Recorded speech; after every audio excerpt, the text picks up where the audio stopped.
l'actu. Si t'as un doute sur le contenu, check les sources ou le nombre de vues. Ce sera la vérité absolue, juste de l'info et de l'actu. Si t'as un doute sur le contenu, check les sources ou le nombre de vues. Calme-toi Dimitri, la force tranquille, ça tape dans le mille. De midi à minuit, t'es comme les mensonges comme des quilles. Depuis qu'il y a des séances publiques, je veux plus au cirque mais à l'hémicycle. Scandale politique et médiatique, pour rien rater il faut que tu cliques.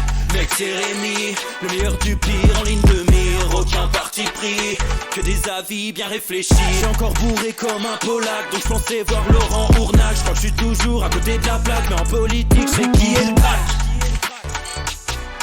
Ouais je sais qui est le crack. Juste milieu. Je crois que je sais qui est le crack. Ça lit des kilomètres de presse pour faire un résumé express. Ça charbonne comme un chinois avec la qualité d'un bavarois. On sera en retraite après notre mort, on sera bouffé par l'inflation. Dans le doute je vais voter Voldemort pour les prochaines élections. Passe de la country à la drill sans transition. C'est pas une bonne idée de me confier cette mission. Si t'aimes pas, dégoûte pas les autres. C'est pas moi qui le dis, moi je suis le roi des pauvres. Pour réfléchir, j'ai qu'un euro, non, au moins je tomberai pas dans la fraude. Je le prononcerai Lichesmittel, comme Angela Merkel. Désolé, je fais ce que je peux, je trouve ma répartie chez Lidl. Des enquêtes exceptionnelles, pas de langue de bois et de l'humour. La revue c'est juste mensuel, les vidéos c'est juste tous les jours. Ouais, c'est juste tous les jours. Juste milieu. Regarde ça tous les jours. Juste milieu. Désolé pour mon manque de répartie. Je sais même pas ce que je débite. C'est dur la géopolitique. Ou un peu comme ma... République. Ma République, non? C'est dur la République quand même, non? Ouais? Non? Ah non, c'est mou, non? Ouais, les mecs se font chier, on dirait un peu. Ouais, c'est un peu mou. Enfin, ça dépend dans quel pays. Ouais. Bah, j'y connais pas grand chose, moi. Et c'est quoi une démocratie déjà ?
Ça tourne en boucle comme BFM, t'existes plus comme REM. Tout est en grève comme RER, ça capte partout comme France Inter. Faut pas...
Voilà, ça commence en fanfare, en cornemuse, très exactement, avec l'hymne écossais, vous l'aurez reconnu, Flowers of Scotland. On est déjà dans le rugby, ça y est. J'ai déjà la tête dans le monde de l'Ovalie. C'est ce week-end charnière pour le 15 de France.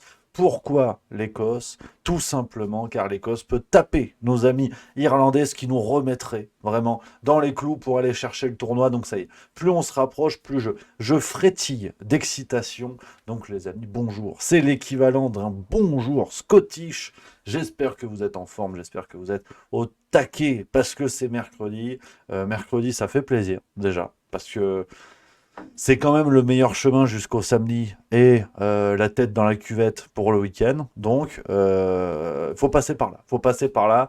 Donc, bonjour à tous les amis, voilà, on se retrouve le Juste Bistrot, vous le savez, c'est le rendez-vous de tous les affreux zinzins, maintenant 16h45, ça y est, on a une régularité qui commence à faire peur. Là, on sent que là, ça tremble du côté de Twitch, la petite chaîne qui monte juste au milieu, donc voilà, on bricole, on est là avec, vous l'aurez compris aujourd'hui, c'est le thème de la journée, mais on va laisser tout le monde s'installer, on va en parler d'ici un quart d'heure, 20 minutes, la réforme des retraites et le retour de BlackRock. Qu'est-ce que c'est que cette affaire? On va en parler, je vous l'avais promis, on l'avait dit hier. On passe d'un sujet à l'autre, du coq à Francis Lalanne. C'est formidable. Hier, on a fait les virus travaillés en laboratoire. Et là, hop, la réforme des retraites. Retraite par capitalisation, on va en parler. Merci à Confidentiel, qui vient de Subprime, 10e mois, formidable. Et Scordied, également, c'est le 9e mois. Et ça fait plaisir. Ça, c'est beau. Merci, les amis. Bonjour à tous. Bonjour à Jean-Michel, qui nous dit bonjour Rémi, ravi d'être avec vous. Mais pareil, mon Jean-Michel. On est entre nous, assis-toi, on va se fumer une malbiche. On est là pour déconner. Ouais. Puis de toute façon, on n'a plus, en vérité, on n'a plus que le choix de déconner. Parce que l'actualité, là, on va commencer par balayer un petit peu ce qui s'est passé hier. Je vous avoue qu'on commence un petit peu à se poser la question à un moment donné. Enfin, on va faire une réunion en haut lieu avec l'intégralité de l'équipe juste milieu. Parce que la farce tranquille, le problème, c'est que ça doit devenir un format quotidien. Il y a tellement de dingueries que c'est sidérant, vraiment. Hier, je vous ai quitté. Tu sais, j'ai éteint le Twitch, hop, je range le matos, je me démaquille. Tu vois, non, je rigole. Tu vois bien que non. J'allume Twitter par acquis de conscience, professionnel avant tout. Et là, je vois quoi? Le ministre de la Justice fait des doigts d'honneur. Ah, d'accord. En pleine assemblée. On va en parler. Vous inquiétez pas, on va en parler. Un Dupont-Moretti, qui veut dire, je crois, ben à ordure en napolitain. Après, c'est la traduction. Hein, on ne peut pas me reprocher la moindre insulte parce que j'ai une maîtrise d'italien qui est pas folle. Donc, voilà. Voilà un petit peu, les amis. On va parler de tout ça. On va parler d'Aurore Berger, qui a mis une branlée théâtrale à Marion Cotillard également hier à l'Assemblée nationale. Enfin, la cour des miracles continue. On va en parler. On va parler de la réaction de la France insoumise, voilà, qui ah, ils font les cagoles en disant ouais, un doigt d'honneur, c'est scandaleux. Alors quand t'avais un de leurs potes qui posait avec un pied sur un ballon à l'effigie de la tête du ministre du Travail, là c'était oh, ça va, on déconne. Tu sais, c'est vraiment la blague de l'oncle pénible. Tu sais, tous les dimanches, tu l'invites, mais tu sais qu'il casse les couilles, tu vois. C'est le mec qui fait pipi sur tes rosiers. T'as des gosses dans le jardin, et c'est barbecue, ça fait chier, tu vois. Et le mec, il dit oh, ça va, on déconne. Puis une fois, il invite les gens chez lui, et toi, tu chies sur son canapé.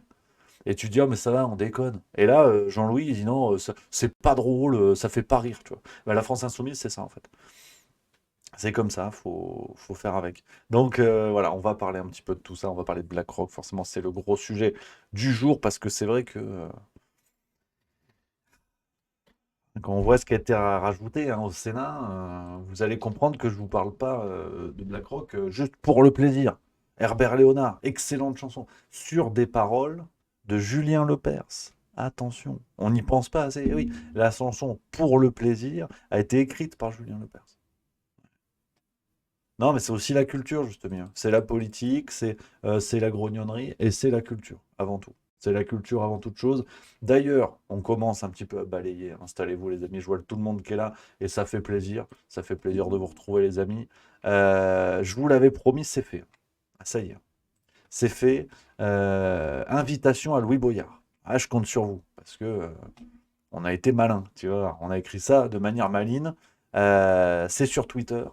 Je vous lis pour ceux voilà, qui découvrent. Salut à Necrobut, première fois sur le chat. Salut à toi qui dit salut Rémi, ça tombe bien. C'est mon prénom et de fil en aiguille, paf, paf, paf.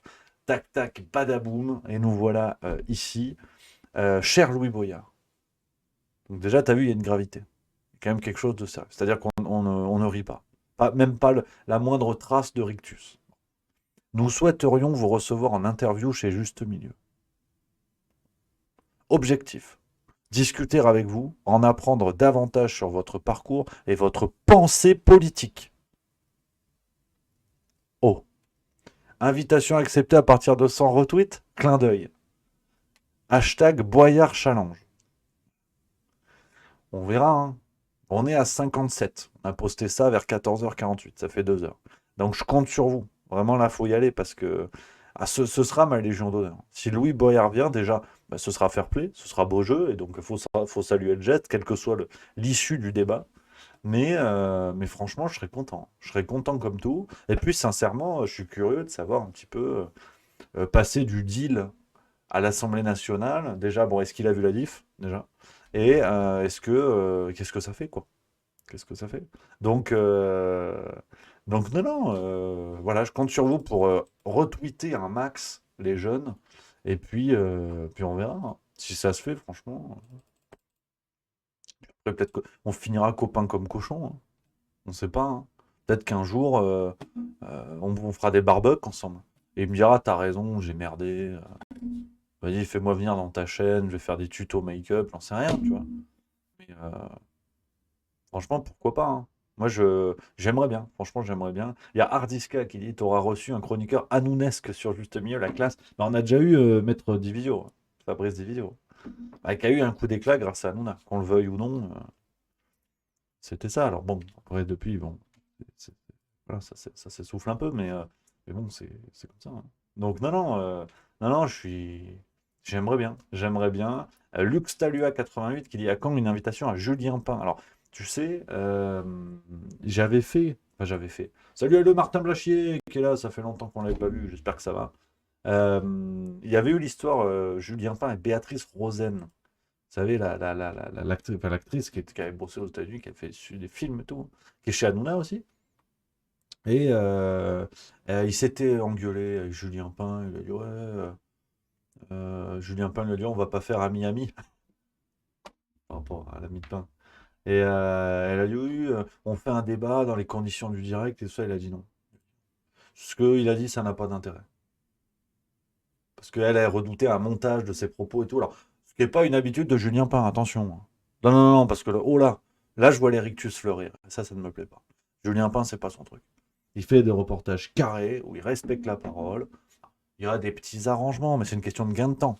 Rien à voir avec la volonté de trahir ce qui est réellement dit par les gens, comme d'ailleurs nous avait expliqué l'ami Salva, que j'embrasse, Gilet jaune Salva, qui était sur la vidéo, un échange qu'on a eu, voilà, que du plaisir.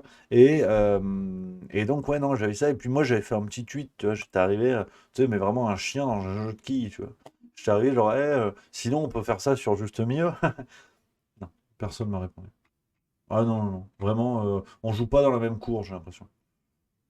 Donc, tu sais, non. J'ai essayé d'intervenir dans une bagarre avec des grands. Ils m'ont dit, pousse-toi.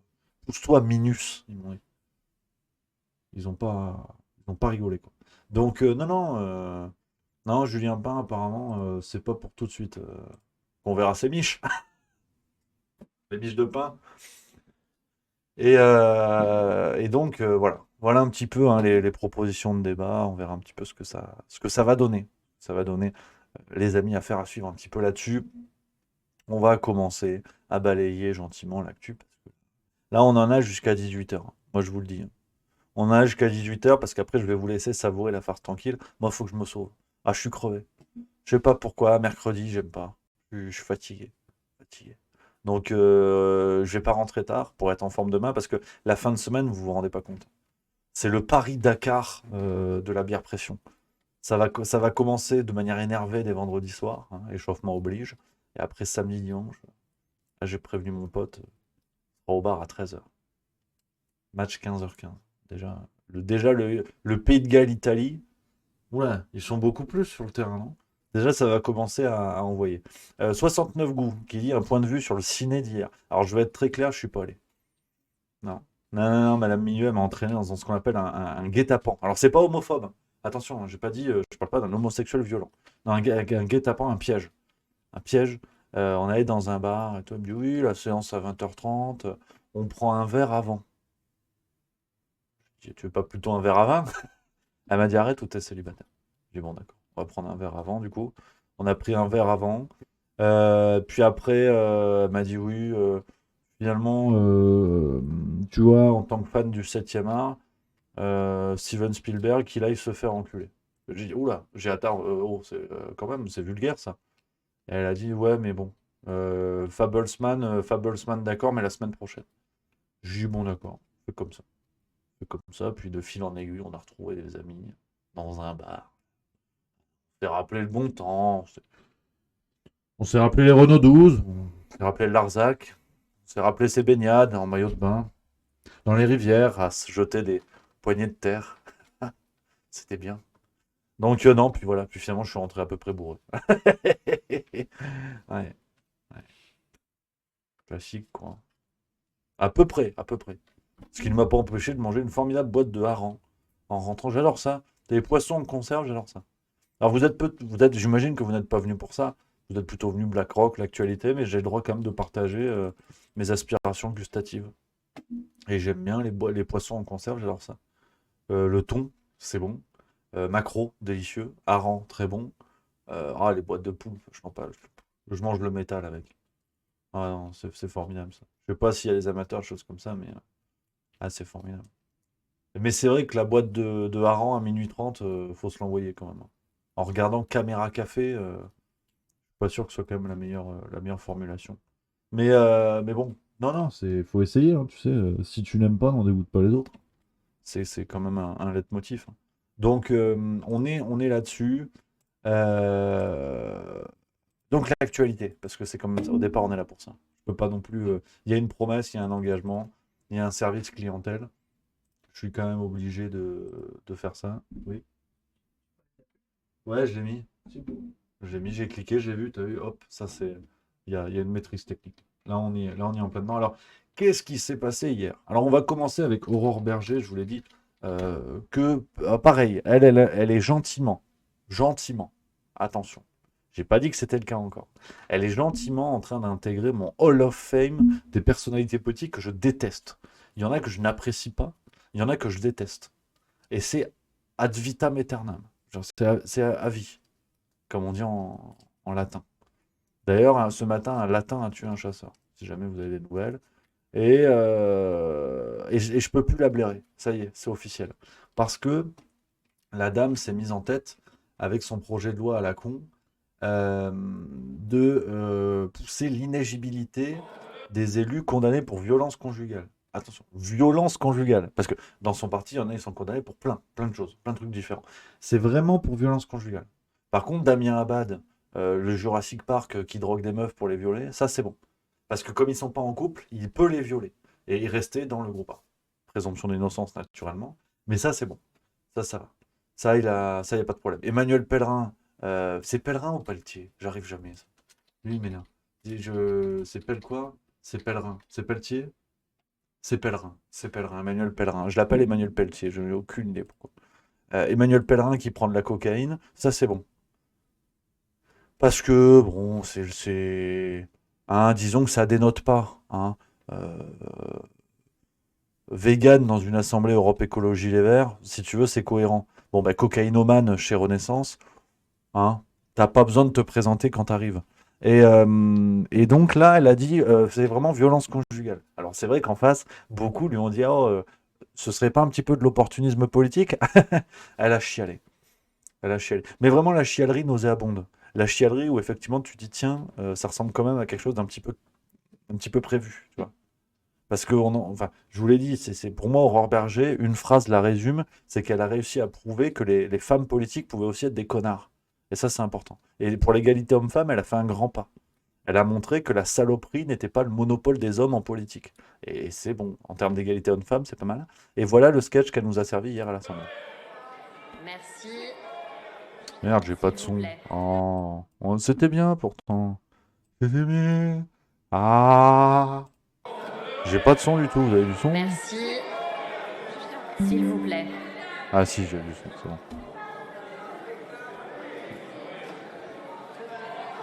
Non, non, non, mais attendez, il n'y a pas de... S'il vous plaît. C'est après l'intervention, s'il vous plaît. Mes chers collègues, on laisse finir Madame la rapporteure.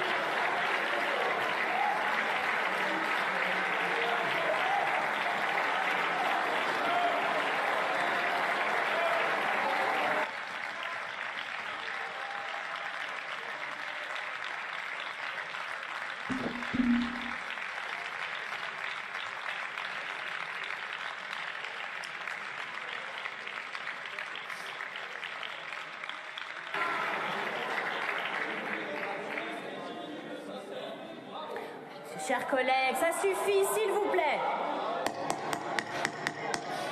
Je vais essayer de conclure.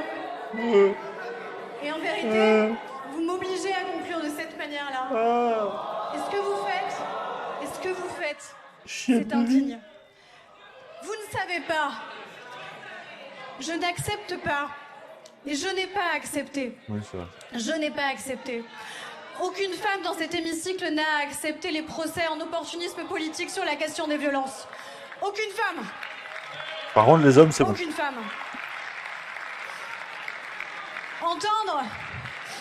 Entendre des interpellations à l'extrême gauche comme à l'extrême droite sur la mise en doute de la sincérité du combat que nous devons... C'est fou parce que, alors je suis pas expert en chialerie, hein, mais moi honnêtement, tu me présentes, je sais pas, une assiette de 10 andouillettes bien cuites au barbecue, je me mets à pleurer, j'ai quand même des trémolos dans la voix, tu vois. Là, non. Ah, il s'est moqué de moi. Et après, elle parle, elle dit oui, quand même, allez tous vous faire foutre parce que aucune femme ne peut être accusée d'opportunisme politique sur ce genre d'affaires. Alors les hommes, oui, mais les femmes, non. Hein, les connasses en politique n'existent pas. Elles sont toujours bien intentionnées. C'est important. Alors moi, je prône l'égalité homme-femme. Et s'il y a des connards, il y a des connasses. C'est mécanique. J'ai fait les calculs, c'est obligatoire. Donc, et là, ça va. Donc, je veux dire, enfin, voilà, pompe à vélo, foutez-moi ça dehors, ça dégage. Aurore Berger, tu prends ton bâton, tu prends tes moutons, tu retournes à Montélimar. On n'en peut plus. On n'en peut plus, ça. Voilà. Allez, je le mets tout seul, il n'y a pas besoin de point de chaîne. Voilà. Là, ça va chier. J'en peux plus, Aurore Berger, sa clique de cocaïnomane, l'autre qui a mis un coup de casque à son collègue, l'autre Damien Abad, là, il viole des meufs sous drogue, ça va, tu vois. Foutez-moi ça dehors, on ne peut plus les prendre au sérieux. Après, t'as le malfaisant, là, le malfaisant avocat Dupond-Moretti, son plus gros fait d'armes, c'est l'affaire Doutreau, on va en reparler dans quelques minutes. Le mec, il déboule, il fait des gros doigts d'honneur, et il déboule, il dit par contre, excusez-moi, vous m'avez... Ouais, madame la connasse, la présidente, excusez-moi, madame la présidente, vous m'avez repris, j'ai pas fait un doigt d'honneur, j'en ai fait deux, voilà.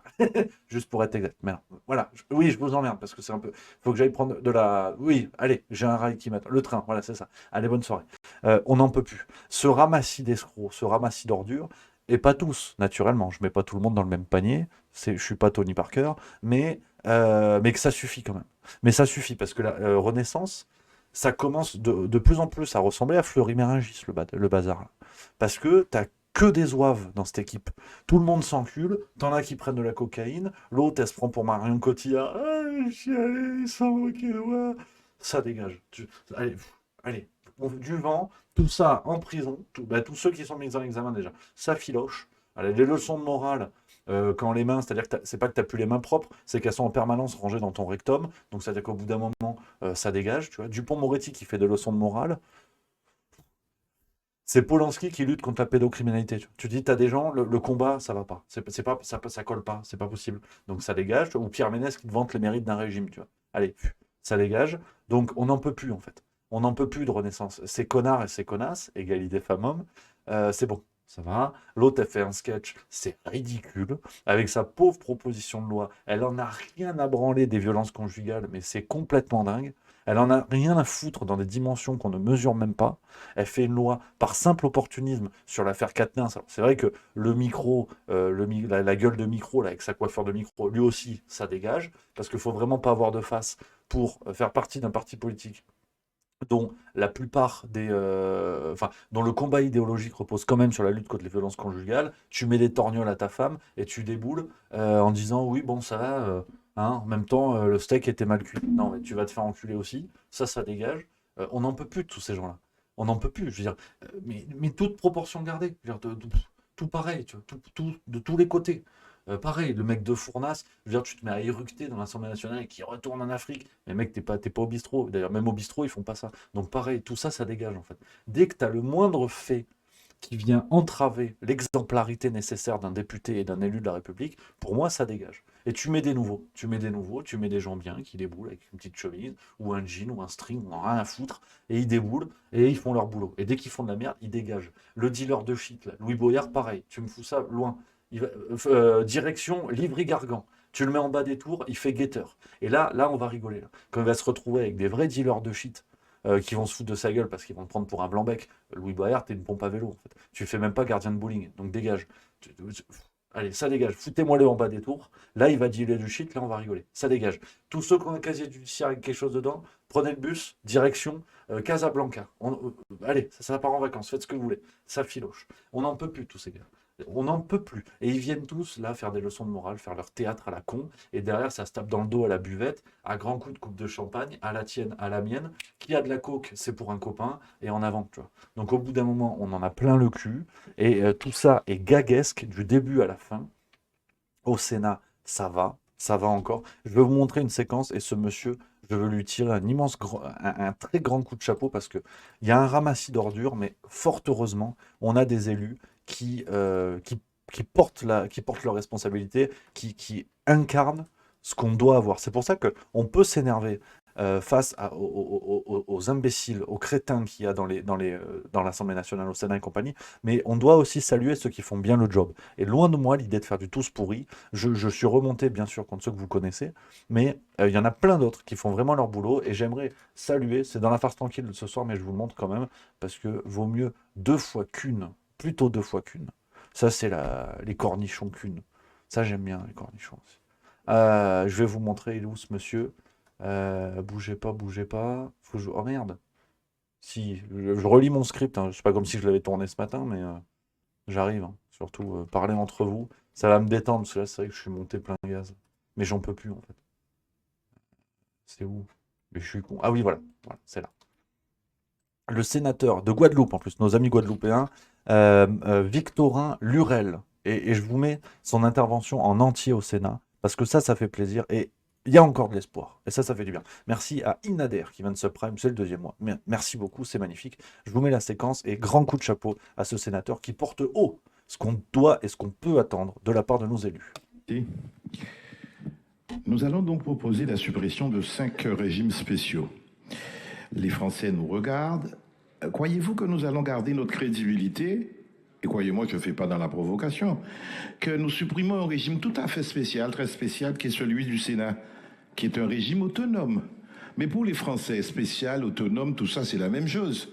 Comment allez-vous garder une crédibilité pour dire vous êtes des privilégiés, vous êtes des profiteurs, vous n'avez pas de critères de pénibilité d'ailleurs que l'on ne réintègre pas, les 4 et notamment l'exposition aux pesticides, les vibrations et que sais-je encore. Eh bien, que nous, notre travail est hyper pénible parce que nous travaillons la nuit, parce que nous avons un travail vraiment pénible et qu'il nous faut un régime autonome et très spécial. Comment voulez-vous que les Français nous croient? Et de dire qu'en faisant jouer sur un sentiment qui sont en fait ceux des bas instincts, l'envie, la jalousie sociale, ce sont des profiteurs. On a parlé d'IEG. Et je reprends ce que Noël Lindemann a dit. Comment voulez-vous faire croire que les clercs et autres salariés du notariat, dont le salaire est calculé comme pour les fonctionnaires les 6 derniers mois, qui sont excédentaires et qui sont en pénurie, comment allez-vous leur proposer une telle pauvreté? Parce qu'ils vont beaucoup perdre et tous les autres vont beaucoup perdre. On n'est pas crédible. Qu'est-ce que vous voulez dire de plus? Voilà, bravo monsieur le sénateur Victorin Lurel du Parti Socialiste, comme quoi, hein, on a la Madame de Pompadour de la bicyclette en libre disposition, Hidalgo, et ben on a aussi des gens comme ça dans le Parti Socialiste, donc l'espoir émerge du noir. Ayam, si je dis pas de conneries, c'est important. Donc, voilà, je voulais vous montrer cette séquence parce que ça fait plaisir. Bravo monsieur Lurel pour cette intervention. Et tous les autres, voilà. Vous mettez le qualificatif que vous voulez. Foutez-moi ça dehors. On n'en peut plus. Ah non. Ah, tu vois, je me suis énervé. Voilà, pareil que lui. Merci à Le Souverain, qui a donné 100 bits. Merci beaucoup. Non, on en a marre. On en a marre. Franchement, c'est de la guignolerie. Alors que ça se tape dans le dos à la buvette, ça s'envoie des grands coups d'apéro, et puis voilà, quoi. Donc, tous les partis confondus, j'ai rien à foutre. Et qu'on vienne pas me dire, rien, France Insoumise, ils tapent toujours sur eux. Je tape là où il y a à taper.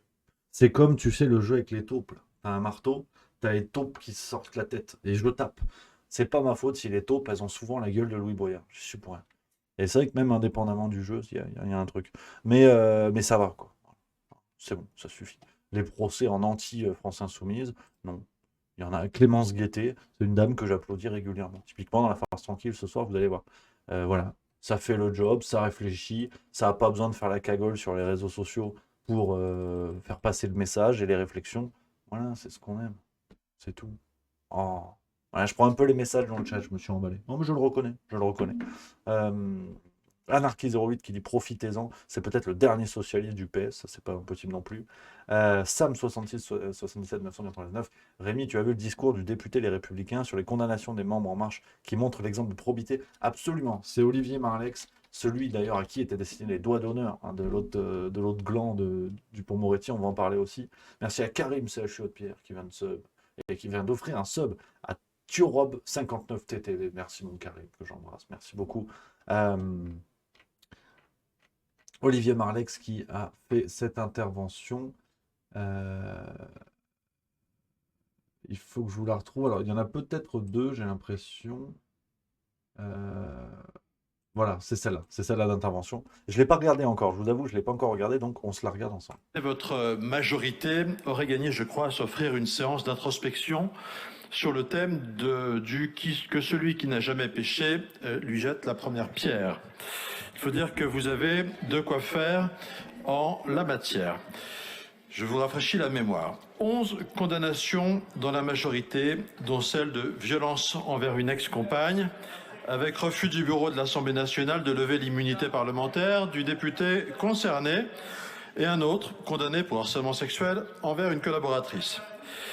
8 mises en examen, dont celle du secrétaire général de la présidence de la République, excusez du peu, et, pardon, monsieur le garde, celle du garde des Sceaux, accusés l'un et l'autre de prise illégale d'intérêt.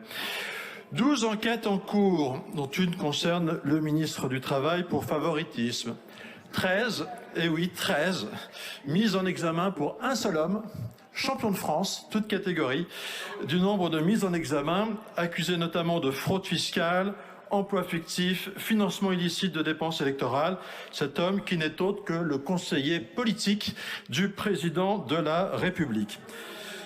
Votre formation politique a même hésité à réinvestir dans la 9e circonscription des Français de l'étranger, l'un des vôtres, qui a été en son temps défendu par celui qui est devenu garde des Sceaux et qui a été condamné en première instance à 3 ans de prison, dont 1 an ferme et 2 ans d'inéligibilité pour violence volontaire.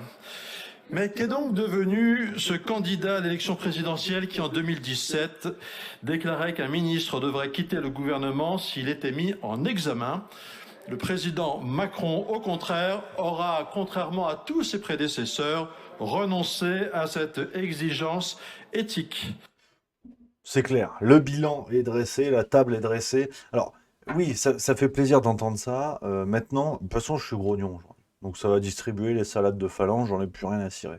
Olivier Marleix, il est mignon comme tout. C'est lui, et il faut reconnaître son mérite. Voilà, cette intervention, elle est très chouette. Il fallait reconnaître son mérite au moment de la commission d'enquête sur la vente d'Alstom à General Electric. C'est lui qui était en première ligne et qui avait balancé assez sévèrement contre Emmanuel Macron.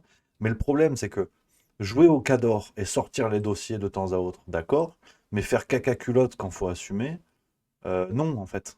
Le problème d'Olivier Marleix, c'est qu'il est mignon comme tout, mais il fait partie, il est dans le parti de Docteur d'Enfer, tu sais. Le Éric Ciotti, là. Je trouve qu'il y a un truc. Tu vois, Éric Ciotti, c'est un peu lui, en fait. Je sais pas si vous avez remarqué, mais il y a un truc comme ça. Tu vois.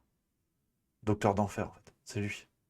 Et donc, Olivier Marleix, il est mignon comme tout, mais à un moment donné, il faut dynamiter ton propre parti. S'il en va de l'intérêt de la France, tu dis à tous tes potes, là, qui veulent pas voter avec le RN, qui votent la réforme des retraites, qui suivent la Macronie aveuglément, c'est-à-dire qu'à force de voter, les animaux de compagnie, ils en sont devenus. en fait, tu leur dis, oh les gars, à un moment donné, vous allez poser vos couilles, vos ovaires, tout ce que vous voulez, égalité femmes-hommes, sur la table, et là, on va commencer à discuter. Et à un moment donné, on va faire péter ce barrage à la con de fascisme, je sais pas quoi, et on va jouer contre la Macronie, parce que ça suffit. Donc, sortir les dossiers et faire la séquence buzz sur LCP pour réveiller 3-4 grabataires le mercredi après-midi, je veux bien, mais il faut que ce soit suivi des faits, sinon ça n'a aucun intérêt. Donc là, cette séquence, elle va tourner sur les réseaux, c'est super. L'autre balourd de Dupond-Moretti, il se réveille de sa sieste, il a dû peut-être changer de dealer, mais en fait, ça sert à rien. Ça sert à rien. C'est une séquence, bon, ça nous fait plaisir, on est content, nous qui suivons les dossiers, nous qui suivons l'actu, on est content comme tout, on dit enfin quelqu'un qui dit quelque chose. Mais dire et faire, c'est pas la même chose. Tu vois? Donc, non, ça me rend grognon. Ça me rend grognon parce que Olivier Marleix, c'est pas la première fois que il sort la mitraillette et c'est très bien. Mais bon, si pour derrière, c'est pour baisser le slibard, autant fermer ta gueule dès le départ, quoi. Donc, non, je sais, il y a Twitch Mérigold qui me dit rabat-joie, mais oui. Faut pas être dupé non plus. Je veux dire, quand je vous parle d'un cirque et d'une théâtralisation des débats, ça l'est quand les débats ne nous plaisent pas, donc quand c'est n'importe quoi, blocus challenge et toutes ces conneries. Par contre, il faut aussi qu'on soit honnête et que même quand les choses qui sont dites vont dans notre sens, on doit aussi reconnaître que ça appartient parfois à cette théâtralisation-là. Et là, on est en plein dedans. Je veux dire, Olivier Marleix, c'est de la cagolerie. Il fait un super boulot et franchement, il est top. Mais c'est de la cagolerie. Faut arrêter. C'est-à-dire, si vraiment tu veux faire péter les trucs, t'arrives à la télé, bonjour, on va voter contre la réforme des retraites et on va voter la motion de censure. Oui, le RN, le fasciste, ta gueule, la journaliste. Allez, on va voter, merci. La Macronie, bisous. Emballer, c'est peser. Et donc voilà. Donc ça, c'est de la cagolerie. Et c'est pas suivi des faits. Donc c'est mignon, on est content, mais ça sert à rien. Donc voilà. Non, aujourd'hui, je vous le dis, j'y vais à la sulfateuse. On n'a plus rien à cirer. C'est parce que je viens de voter.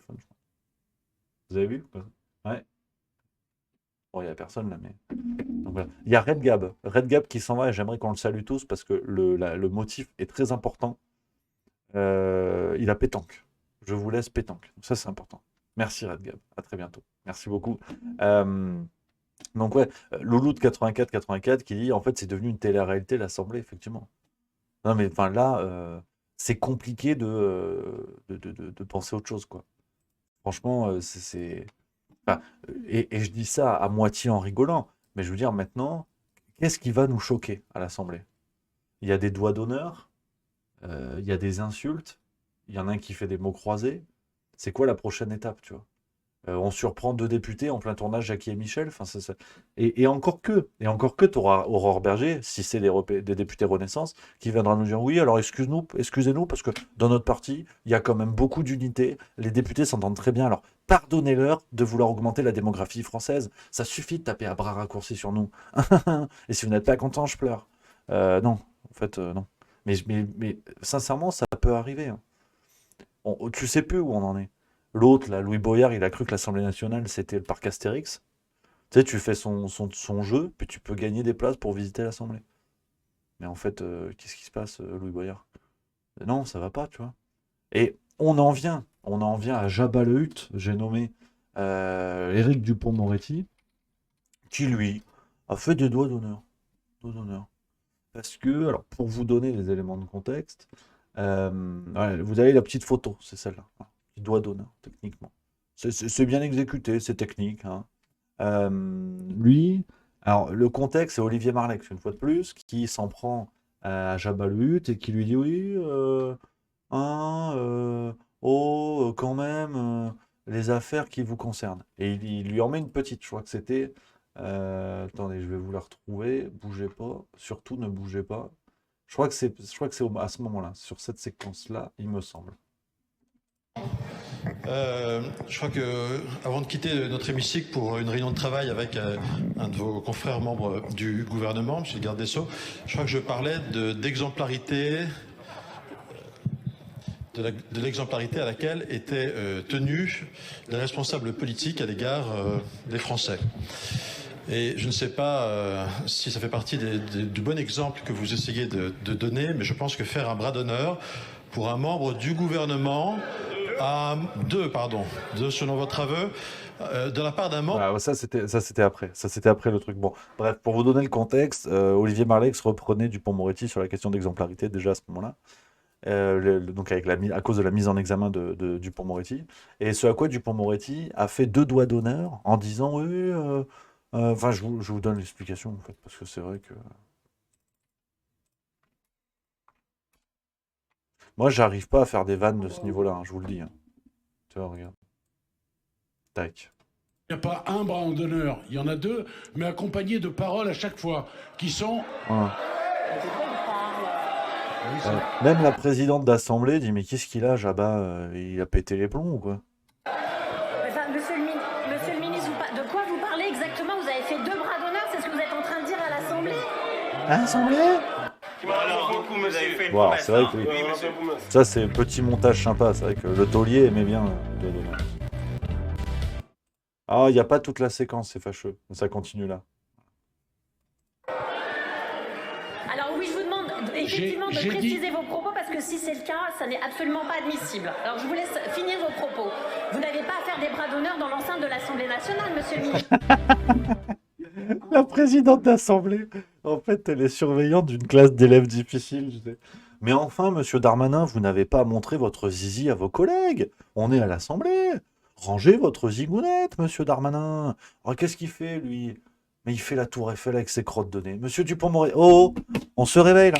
Oh, on arrête, on range les crottes de nez.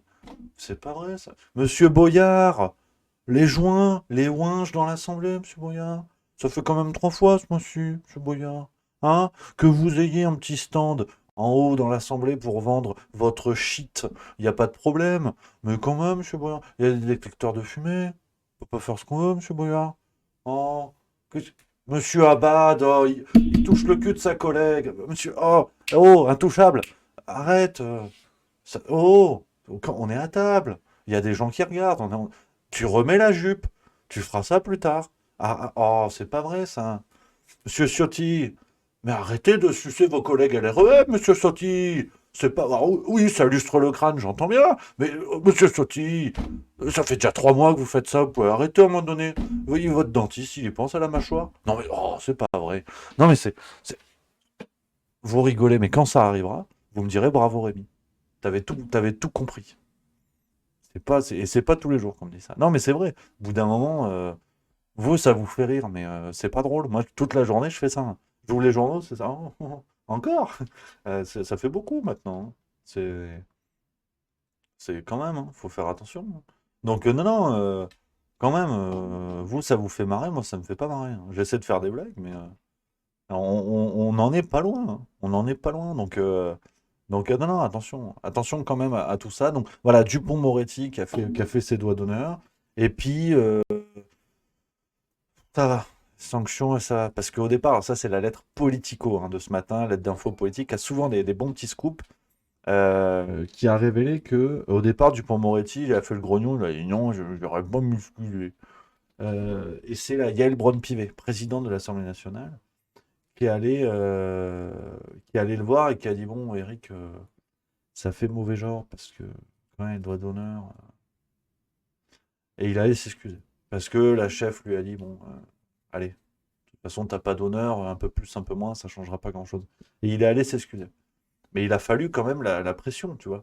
Donc non, le mec fait ça, et puis s'en bat les reins. Mais dans des dimensions que vous ne maîtrisez pas. C'est-à-dire que, même toi, au travail, tu fais pas ça. Tu sais, t'arrives pas le matin, Patrick, qui pourra un décaféiné? Ben non, en fait. Mais qu'est-ce que tu fais, Maurice? T'as pété les plombs? Pourquoi tu fais un doigt d'honneur au comptable? T'es viré, tu vois. Pas de problème. Ben lui, si. Lui, Dupond-Moretti, il arrive au travail. Tiens, toi. Voilà. T'as 2, en fait. Comme ça, le calcul. Non, mais c'est complètement dingue. Franchement, c'est complètement dingue. On rigole, mais ça ne se fait pas. Tu ne fais pas ça dans le monde normal. Donc, non, c'est... Et ça, c'était hier. Voilà. T'as eu la cagole Marion Cotillard, et puis t'as Jabba le Hutte qui sort ses doigts. C'est... Mais bon, ils te disent, le problème, ça vient du peuple, qui n'a pas le sens de respect de la République, en allant manifester. Alors celle-là, elle est pas, voilà, elle est pas évidente. Faut avoir Hein, faut avoir la couille bien suspendue, mais c'est vrai. Le problème, c'est le peuple. Parce que le peuple, il fait la grève. Et la grève, attention. Parce que la grève, nuage de criquet, comme a dit Olivier Véran. C'est vrai que bon, bah, quand tu regardes l'Assemblée, tu dis effectivement, c'est peut-être pas la grève qu'il faut faire, c'est la révolution. Ça, c'est possible aussi. Mais, euh, mais bon, c'est comme ça, hein. Tu sais, tu vois, puis t'as Olivier Véran qui est venu au secours de Dupond-Moretti. Alors, Olivier Véran, si tu veux, c'est le genre d'avocat. Tu vois, par exemple, je sais pas, moi, j'ai volé une bagnole, admettons. Depuis que j'ai le permis, je suis un roi du bitume. Je suis le prince du macadam. Tu sais, t'arrives à ton procès, j'ai mis une cravate. Bon, ok, bon, j'ai volé le Renault Cactus. Comment on fait maintenant? Et là, t'arrives, votre avocat, commis d'office sera maître Véran. Coupable, coupable. Laissez tomber, je vais en prison. Qu'est-ce qu'il faut faire? Faut payer combien? Coupable. Et si c'est lui qui te défend, c'est foutu. C'est foutu. Et donc, il a dit ça.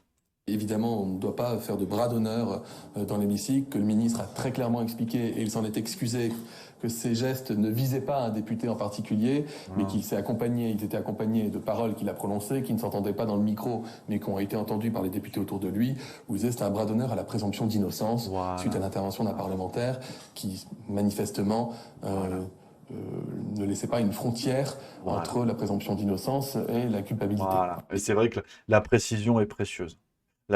Parce que pareil, il y a eu, ça a été révélé, enfin, ce sont des bruits de couloir.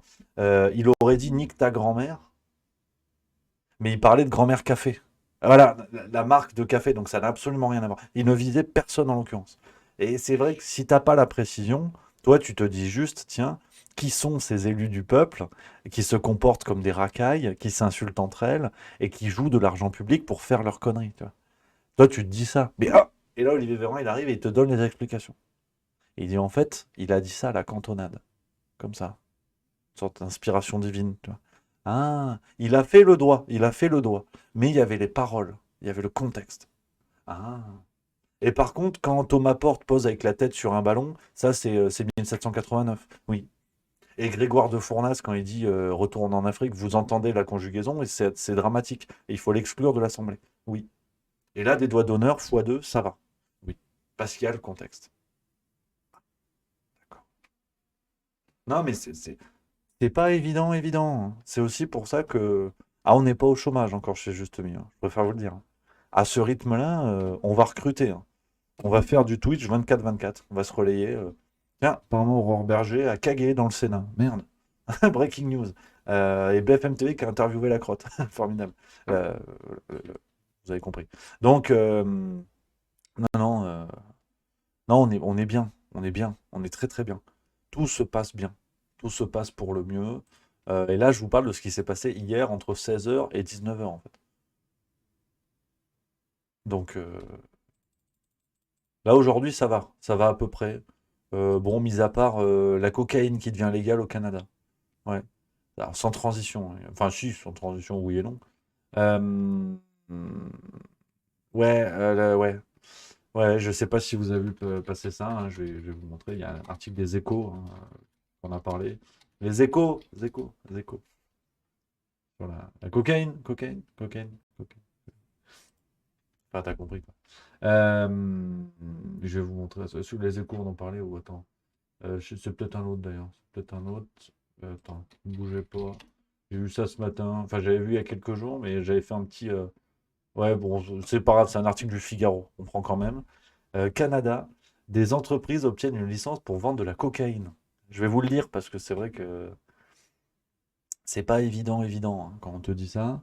L'État canadien cherche à faire face à une grave crise d'overdose aux opiacés par la dépénalisation de la possession de petites quantités de cocaïne et autres drogues dites dures. Pour lutter contre les morts causées par les excès de vitesse, les prochaines limitations seront à 700 km/h. Là, il faut appuyer sur la pédale. Là, faut y aller. Et c'est vrai que la justification est toute pourrie, hein. Vraiment, hein. C'est-à-dire que vraiment, c'est un syllogisme, c'est du niveau Olivier Dussopt, tu vois. Il y a une crise d'overdose, comment on lutte? On légalise la drogue. Comme ça, il y en a plus, mais légal. Donc, c'est une sorte de mort bio encadrée par la Convention. Donc, non, c'est bien. Et c'est l'entreprise canadienne de biotechnologie Sunshine Earth Labs qui a annoncé ce jeudi 2 mars avoir obtenu une licence de la part de l'Agence fédérale de santé du Canada pour produire et vendre de la cocaïne.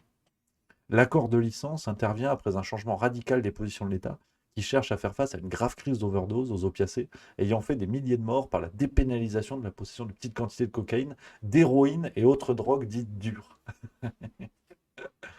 Et nous, en France, tu sais, on a encore le débat sur le CBD. Oh, les nulos, tu sais, ils fument des joints. Ça va, Bob Marley? Allô 2023. Maintenant, tu te mets de la grosse cocaïne dans le pif et on est bien. Parce que c'est légal, de toute façon.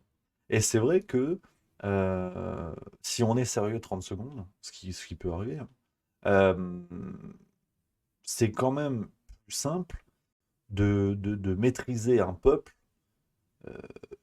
complètement ankylosé, complètement sous perfusion. Sous perfusion d'argent, c'est-à-dire que c'est les fameux parachutes monétaires, c'est-à-dire que le citoyen moyen est sous perfusion monétaire, c'est-à-dire qu'on lui donne du pognon en permanence, donc tu veux, il est poussé à l'oisiveté. C'est d'ailleurs ce que recommande Sandrine Rousseau, le droit à la paresse. Être paresseux en ayant de l'argent. Je veux dire, je vous dis pas n'importe quoi pour le plaisir, là, je redeviens un petit peu sérieux. On est là-dedans. On est là-dedans. C'est-à-dire que ce droit à la paresse, c'est une question qui est soulevée dans les débats sur la réforme des retraites en France. Donc, on est là-dessus. Donc, une perfusion monétaire, une perfusion en termes de divertissement, donc au sens étymologique, hein, disvertir, c'est-à-dire ce qui nous change de notre voix. Donc ce que disait Blaise Pascal dans Les Pensées, par exemple, vraiment l'étymologie du mot divertissement, c'est pas juste le fun. Le divertissement, c'est vraiment ce qui vous sort de votre voix. Donc vous avez votre vie quotidienne, métro, boulot, métro, boulot, dodo. Puis si vous habitez près de la mer, métro, boulot, dodo pour les amateurs de fruits de mer. Et puis paf, t'as le divertissement. C'est un truc qui te sort de ta voix et qui te permet de penser à autre chose à un moment donné. Ça peut être la lecture, le tricot, les sextapes de chevreuil, enfin chacun son truc, je juge pas. Et donc, perfusion d'argent, perfusion, on va dire, intellectuelle, c'est-à-dire qu'on est toujours dans un cercle de divertissement, dans un cercle qui nous occupe l'esprit, le fameux temps de cerveau disponible de Patrice Lelay, le patron de TF1 à l'époque. Donc c'est Netflix, Spotify, tout ce qui existe aujourd'hui qui fait qu'on peut être en permanence au contact du divertissement. Regardez le nombre de gens, par exemple, qui écoutent la musique en travaillant. Et c'est chouette. Moi, perso, j'arrive pas trop. J'arrive pas à me concentrer. J'ai le QI d'un bulot, justement. Donc, j'arrive pas trop. Mais on a ce contact au divertissement qui est assez courant aujourd'hui. Dans le bus, il n'est plus rare de voir des gens qui regardent des séries, des choses comme ça. Tu vois. Et c'est bien, c'est pas bien. Chacun fait ce qu'il veut, je m'en fous. Donc, on a ces deux perfusions-là. Et la troisième perfusion sera la perfusion de la substance. C'est-à-dire, la drogue qui est récréative, ça veut quand même dire ce que ça veut dire. Ça viendra un petit peu chapeauter le tout. C'est que l'argent qui est donné aux futurs citoyens lambda, cet argent pourra servir en partie à consommer de la drogue et donc rendre ce morne quotidien plus agréable à celui qui le vit. C'est-à-dire que le mec qui est dans son petit appartement à Paris, qui finalement bosse pas beaucoup, d'ici là il y aura peut-être la semaine de 4 jours, qui bosse encore moins, qui est en télétravail, donc qui a une vie sociale extrêmement réduite, qui est au contact du divertissement pour déjà s'échapper de son quotidien, et qui en plus, enfin sur qui on rajoute en plus de la drogue pour que son quotidien soit perçu de manière plus agréable grâce à la substance, que ce soit le cannabis, l'héroïne, la cocaïne, vous complétez la liste comme vous voulez, ben, on tient là une configuration qui était annoncée dans certains romans d'anticipation, qui était une étude, on va dire, de l'évolution sociale, qui était à redouter. Et on est en plein dedans. On arrive avec les deux pieds dedans, très franchement. Et donc, c'est intéressant de voir ça. Et ce qui se passe au Canada va dans le sens de l'histoire. Et je vous parie d'apéro que ça arrivera en France d'ici 2 ou 3 ans. Franchement. Donc, on est vraiment là-dessus. Et puis, dernier point de réflexion, puis après on va sur BlackRock. C'est vrai qu'au départ, c'est le sujet du jour. Ça c'est mon interprétation perso. Par contre, je le mets là et puis vous en faites ce que vous voulez. C'est une sorte de McDrive de la réflexion. Je pense qu'il y a aussi le côté... bon, la fameuse fenêtre d'Overton, ça vous connaissez, donc c'est-à-dire pour changer le cadre moral d'une société, le changement ne se fait pas brutalement. C'est-à-dire que c'est un ensemble de petits changements progressifs qui se succèdent et qui créent une sorte de fenêtre qui va déplacer l'exigence morale d'une société. Prenez par exemple le traitement de la question de la pédocriminalité en France. C'est-à-dire qu'on est passé de l'affaire, par exemple, la résonance d'une affaire comme celle du petit Grégory, qui avait mis la France en émoi quand c'est arrivé, et aujourd'hui, vous voyez l'affaire Morandini, présentateur vedette de CNews, qui est condamné pour détournement de mineurs, tout le monde s'en cire. Donc on a une sensibilité qui a évolué, mais ça ne se décide pas comme ça. C'est-à-dire que du jour au lendemain, vous ne pouvez pas arriver et dire bon bah c'est bon à partir de maintenant, c'est bon pédocriminalité, on peut y aller. C'est pas possible. Donc il faut petit à petit déplacer les mentalités et petit à petit baisser très progressivement, presque de manière imperceptible, les curseurs pour que ce soit perçu comme de moins en moins grave par les gens. Merci à Saline Martin qui vient de se prendre 4e mois, qui dit c'est mon 4e mois, il faut que je me calme. Non, c'est formidable, il faut continuer. Donc la fenêtre d'Overton, c'est ça, c'est comment on réussit à faire bifurquer l'exigence morale d'une société sur un temps qui est long, avec des curseurs qui sont différents. Ça va dans la culture, ça va dans les médias, ça va dans l'économie, ça va dans la politique, dans différents facteurs. Et ensuite, donc je vous dis tout ça, voilà. Et le dernier point de la réflexion, c'est sur, à mon avis, ça n'est vraiment que mon avis, l'aspect légal des choses, c'est-à-dire que plus vous dépénalisez, pardon, plus vous mettez à l'abri les consommateurs les plus excessifs, les plus gros consommateurs. C'est-à-dire que, regardez l'affaire Pierre Palmade. Même ça, la question de la cocaïne, la prise de cocaïne ne choque plus comme avant. Comparer l'affaire Palmade et l'affaire Delarue, on est vraiment dans des sphères proches, quoi. La télé, la culture, le théâtre, on est dans des sphères très proches. L'affaire Delarue avait beaucoup plus heurté la sensibilité morale de la société française d'alors que l'affaire Palmade. Donc on voit déjà qu'il y a des sensibilités qui évoluent, et on en revient toujours au même point. La cocaïne n'est pas le monopole des classes sociales qui roulent au SMIC. C'est-à-dire quand on voit le prix de la cocaïne, il faut quand même un certain revenu. Je ne vous dis pas que les pauvres n'en prennent pas, ce serait mensonger et démagogique de ma part. Mais pour autant, quand on est sur une consommation de 1, 2, 3 grammes par jour, je ne suis pas sûr que Madame Chomblard, caissière au Aldi de Vaux-en-Velin, je ne suis pas certain qu'elle puisse se coquer le pif tous les soirs devant le juste prix avec ses gosses à table. Je suis vraiment pas certain. Donc on a un côté où ça touche à des sphères qui sont les hautes sphères de la société. Soyons clairs. De toute façon, on n'a pas attendu pour le savoir. Et à partir de là, la dépénalisation permet de protéger ces réseaux-là. C'est-à-dire que demain, au Canada, admettons, on apprend que Justin Trudeau, le Premier ministre, je dis ça au pif, on apprend que c'est un cocaïnomane dernier degré. Si c'est dépénalisé, il ira peut-être même jamais devant un tribunal. Et si on découvre un réseau qui machin qui bidule, on va dire bah, vous êtes mignon, mais franchement, c'est courant. Regardez aujourd'hui, par exemple, la consommation de cannabis.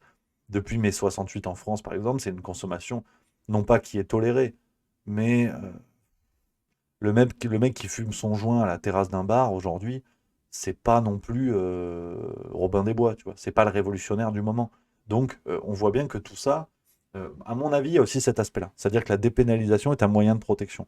Et donc, si tu combines la nécessité de la fenêtre d'Overton pour faire évoluer les mœurs de manière extrêmement progressive et lente, tu fais évoluer aussi le cadre légal. Et des affaires que tu aurais jugées de manière extrêmement sévère fut un temps, 20 ans après, peut-être que tu es plus passif sur ce genre de truc. Donc, c'est ma petite réflexion. C'est ma petite réflexion. Ça mange pas de pain. C'est pas non plus la Pléiade. Hein. Je vais pas te mentir, mais on est quand même là. On n'est quand même pas là pour ça. Parce que le vrai sujet, et on va y aller parce que c'est vrai, tu vois, je me suis emballé. C'est fou ce que je peux raconter, ma vie. C'est complètement fou. Le vrai sujet, c'est l'affaire BlackRock. L'affaire BlackRock, et tout commence, pour vous donner le contexte, aux réformes des retraites, ça vous l'avez, j'imagine, le contexte de la réforme des retraites qui est aujourd'hui entre les mains du Sénat, et on a appris par le biais de la sénatrice Europe Écologie Les Verts, Mélanie Vogel, ou Vogel, je ne sais pas comment on dit, je vais vous montrer son tweet, c'était il y a quelques jours, on l'a appris vraiment par son intermédiaire, et je lui tire le chapeau, pas tout le temps d'accord avec cette dame, mais voilà, c'est juste mieux, c'est l'esprit qu'on aime. Et voilà. La nuance avant tout.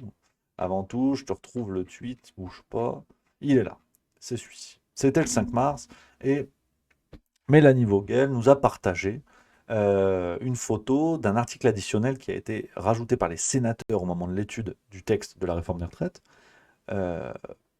qui propose d'adopter un abonnement qui vient de la droite, hein, la fameuse droite d'Olivier Marleix, donc c'est bien de sortir les trompettes, mais si ça permet ce genre de choses, Euh, et je vous lis ce qui est écrit dans le texte.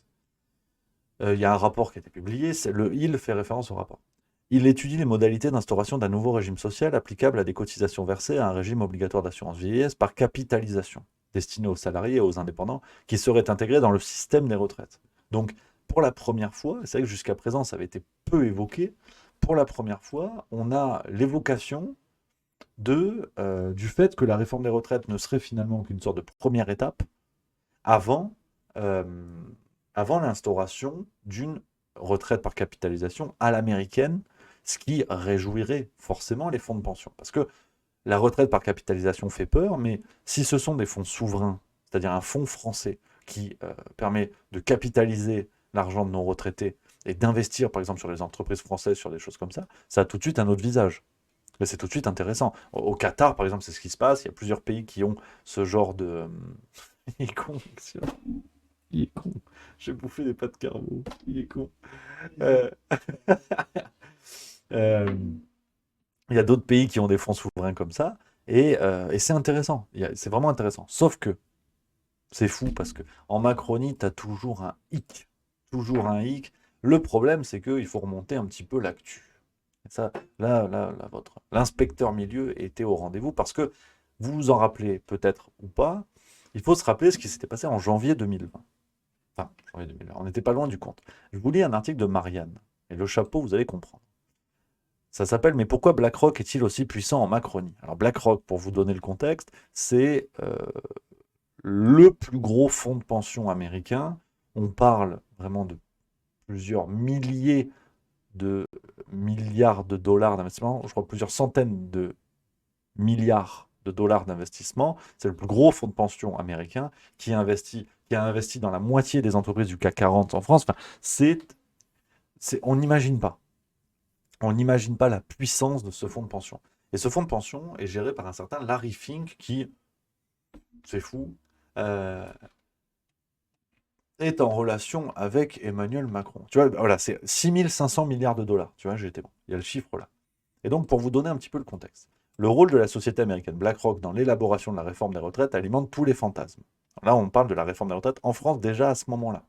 Mais peut-être se trompe-t-on de cible concernant la réelle influence économique en France du plus grand gestionnaire d'actifs au monde, environ 6500 milliards de dollars. Certes, comme les autres asset managers hexagonaux, la filiale française de la société américaine a participé au lobbying pour la loi Pacte, votée au printemps dernier, qui fait la part belle aux produits d'épargne retraite par capitalisation. Mais en attribuer à BlackRock France la seule paternité paraît excessif au regard de son poids dans le microcosme de la gestion d'actifs française, 20 fois moindre que les Amundi, Natixis et autres AXA. Et donc du coup, là on remonte à un élément sur cette histoire de retraite par capitalisation qui va un petit peu plus loin, que cet article discrètement rajouté. Vous notez que Louis Boyard, on ne l'entend pas là-dessus. Laure Lavalette du RN, on l'entend pas. Marine Le Pen, on l'entend pas. On n'entend personne, en fait, sur ça. Sauf que là, on a la possibilité légale intégrée au texte de la réforme des retraites de l'émergence ferme et définitive de la retraite par capitalisation en France. Et on y vient. Il suffit de voir les interventions médiatiques des membres du gouvernement qui viennent expliquer « Ouais, la réforme des retraites est nécessaire pour redresser certains pans d'économie française », ce qui est mensonger, je veux dire, ce qui est fou. Le système des retraites en France est déjà à l'équilibre. Donc, ils ont multiplié les mensonges. Aujourd'hui, c'est extrêmement bien renseigné. Ils ont multiplié les mensonges, mais pourquoi donc cette réforme des retraites, menée d'ailleurs dans d'autres pays, est aussi importante. Au-delà de l'aspect, c'est une exigence de l'Union européenne, ça on en a déjà parlé.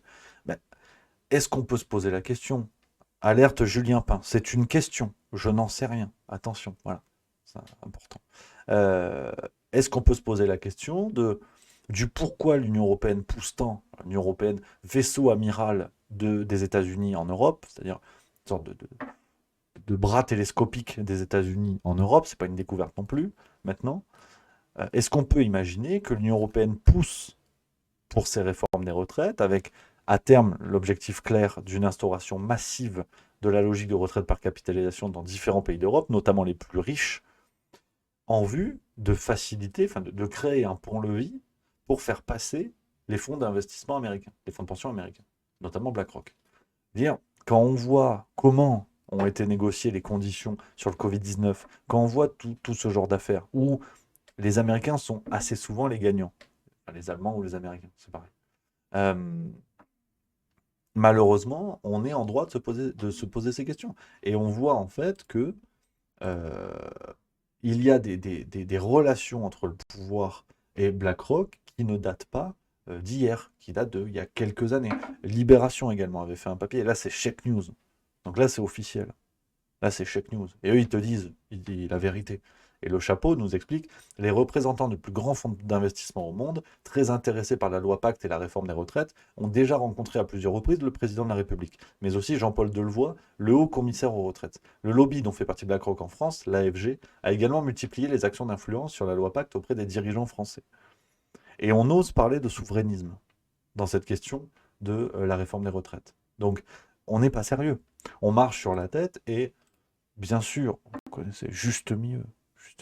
Je vous donne ces éléments-là, vous réfléchissez, vous en faites ce que vous voulez, mais je me pose la question, je trouve que tout ce ramdam pour la simple réforme des retraites, je trouve ça un peu fastoche. Et je trouve ça... je doute. Je doute parce que, voilà, 9 décembre 2019, Mediapart nous disait cela. BlackRock souffle ses conseils pour la capitalisation à l'oreille du pouvoir. Premier gestionnaire d'actifs au monde, BlackRock a des vues sur l'épargne française, une des plus élevées d'Europe, à la faveur de la loi Pacte. Première étape pour dynamiter la retraite par répartition, le fonds américain dispense ses recommandations au gouvernement. Donc, on parle d'un fonds de pension qui est juge et parti, c'est-à-dire que BlackRock vient conseiller dans des actions de lobbying le gouvernement français en vue de cette réforme des retraites. On est en 2019, les amis. C'était il y a 3 ans. Il y a plus de 3 années pleines. Et là, on est en plein dans le débat. Mais vous imaginez bien que malgré leur amateurisme, ce projet de loi n'est pas calculé depuis avant-hier. Donc on est en 2019, on parle déjà de ça. On voit un fonds de pension américain, un mastodonte qui vient lorgner sur la réforme des retraites. Et cerise sur le gâteau, ou plutôt médaille sur la veste, l'opinion nous disait le jeudi 2 janvier 2020, président de la société de gestion BlackRock France, Jean-François Cirelli a été élevé par le Premier ministre au rang d'officier de la Légion d'honneur dans la promotion du 1er janvier. En plein débat sur la réforme des retraites, il n'en fallait pas moins pour que la polémique éclate. Car évidemment, le fonds américain s'apparente pour une frange de l'opinion publique au cheval de Troie de la retraite par capitalisation. C'est fou quand même. Alors, moi je veux bien, moi je lutte contre le complotisme. J'ai le visage de Julien Pain sur l'épaule, donc je suis protégé. Mais ça fait beaucoup quand même. Vous trouvez pas? Enfin, ils sont juges les partis. Le taulier de BlackRock France, on lui remet la Légion d'honneur. Enfin, tu vas me dire la Légion d'honneur. Agnès Buzyn l'a eu il y a quelques jours, ou va l'avoir. Et Nicole Belloubet également. Donc, bon. En Grande-Bretagne, Matt Hancock, qui est au centre des fameuses révélations des 100 000 messages WhatsApp, lui, il risque un procès par contre. Là, les Britanniques, ils rigolent pas beaucoup. Ouais. Nous, en France, on met la Légion d'honneur.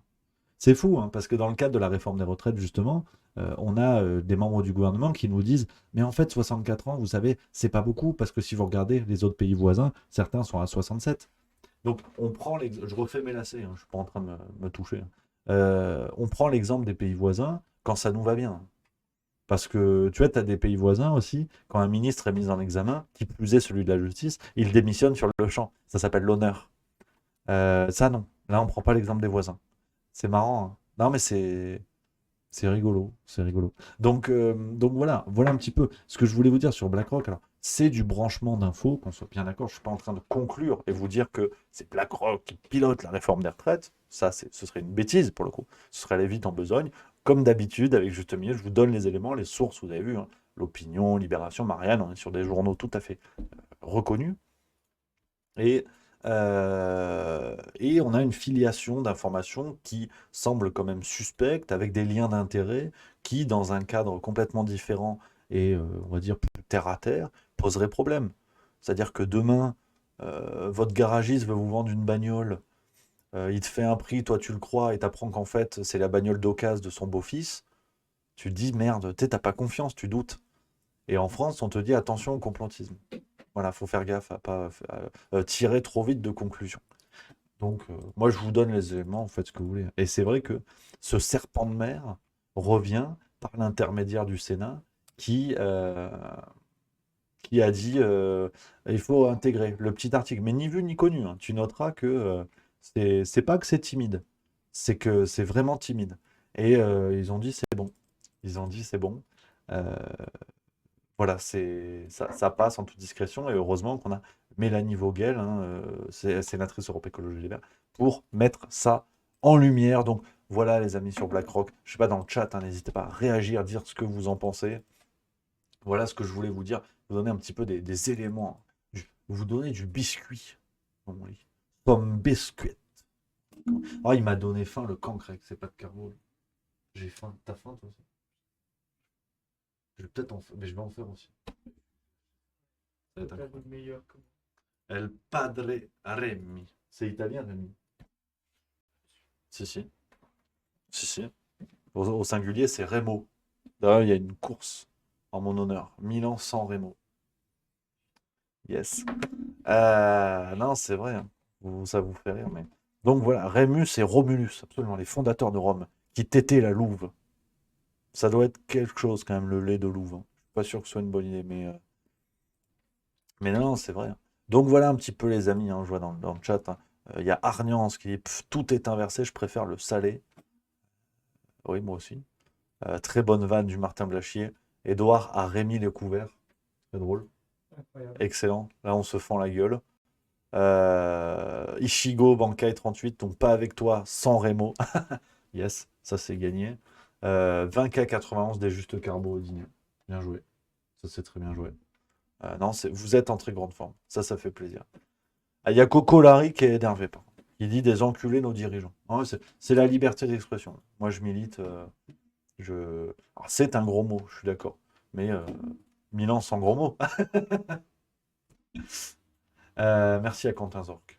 Il y a un sub. Ça, c'est important. Deuxième mois, merci beaucoup. Et également à Pomme Douk. C'est le 6e mois. Ça, c'est bon. Martin 066, des gencives de porc. Bien sûr, on aura reconnu la cité de la peur. Quand je suis content, je vomis naturellement. Donc, belle tentative de Rémi GV Langstone qui dit il y a des carbos au menu du banquet. Très belle tentative.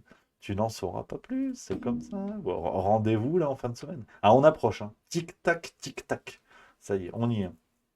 Le Martin Blachier, incroyable. Le cœur sur la main, qui vient d'offrir 5 abonnements. Merci mon Martin Blachier. Et les heureux gagnants sont Mounaï, Jeune Fille, Chantal, Desnos, Oli Morin 21 et April O'Neil. Bravo, bravo, merci mon Martin Blachier. Oh, c'est la fête. Tout le monde se lâche, tous à poil, le slibard sur la tête. Dudes 01 qui a offert également 5 abonnements à Moguiar, Eloline, Sophie 97 424, Caroutopidis et Prince Valium. Ça, c'est magnifique.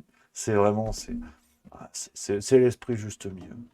Ça se fait des cadeaux, c'est sympa comme tout, ça se fend la gueule, c'est ce qu'on aime. C'est la France qu'on aime, c'est la France qui gagne. Et ça, c'est important. Ça, c'est important, les copains. Donc, voilà. Il y a Iruma75 qui dit « Tu connais Philippe Fabry, qui prévoit la fin de la 5e République ?» Pas du tout. Pas du tout, cher ami. Alors là, et j'en ai même en plus jamais entendu parler. Alors je vais noter ça avec joie, et avec mon stylo également. Je n'ai jamais entendu parler de ça. Je vais me renseigner. Merci beaucoup. Merci beaucoup. Donc, les amis, voilà un petit peu ce que je voulais vous dire pour aujourd'hui. On a fait le petit tour de l'actu. Vous le savez, on va se retrouver demain. Même heure, même endroit. C'est gagnant, ça. Ça, c'est gagnant. Qui a fait ça? Qui a fait ça? Les 100 bits, j'ai pas vu. Le souverain, bien sûr, c'est lui le spécialiste. Et merci à mon Martin Blachier qui a offert un sub à Louis Boyard. Ça, c'est drôle. Non, mais je vous dis, il y a un rapprochement qui va se faire. On va finir copains comme cochons. On va fumer du gros shit de sa mère tous les deux. Il connaît les réseaux d'approvisionnement. On va passer des belles soirées. Moi, je dis, on peut y arriver. On est à 71 retweets, les amis. Je vous mets le lien du truc dans le chat. On fait péter à 100. Je referai un partage. Donc voilà, les amis. Voilà, les copains. On va finir là-dessus. Je vous donne rendez-vous. Bien sûr. La farce tranquille. À 18h. Dans 13 minutes. Ah, je peux pas faire la version Director's Cut ce soir avec vous parce que je dois filer. J'ai faim, je suis fatigué, je suis au bout du slip. Donc, on se retrouve demain. Voilà, je vous ai mis le lien dans le chat. T'as vu, je l'ai mis plein de fois. C'est pratique de sauvage. Vous avez le lien. Rendez-vous 18h, une farce tranquille. J'espère que ça va vous plaire. Et on se retrouve. On se retrouve avec joie, déférence et bonheur dès demain, les copains, 16h45. Même heure, même endroit. On se fait le grand chelem. On se fait le grand chelem. Et puis, je vous préviens, vendredi, c'est rugby. Vendredi, je me fais une demi-heure rugby. C'est pas grave. Sus aux Anglais. Si ça ne, voilà, je vous le préviens, ce sera mon petit plaisir de la fin de la semaine. Donc, les amis, je vous embrasse, je vous salue. Merci d'avoir été là. Vous avez été super nombreux. Hein. C'est assez dingue. Vous avez été près de 600 quasiment. On pète les records de plus en plus. Voilà, juste mieux grandi grâce à vous. Et c'est pas fini. Je peux vous dire qu'avec le banquet, ça sent bon déjà en cuisine. Je vous embrasse, les amis. Je vous souhaite une excellente soirée. Allez le Bayern ce soir. Je peux pas blairer le PSG, au moins c'est clair. Allez Bayern, Aviva Bayernich. Et puis je vous embrasse. Rendez-vous demain. 3-1 pour le Bayern d'ailleurs. J'ai eu l'entraîneur Julian Nagelsmann au téléphone. Il m'a dit 3-1. Donc je vous embrasse. Bonne soirée. Prenez soin de vous. Vive la rigolade et vive la France. Voilà. Comme ça c'est clair.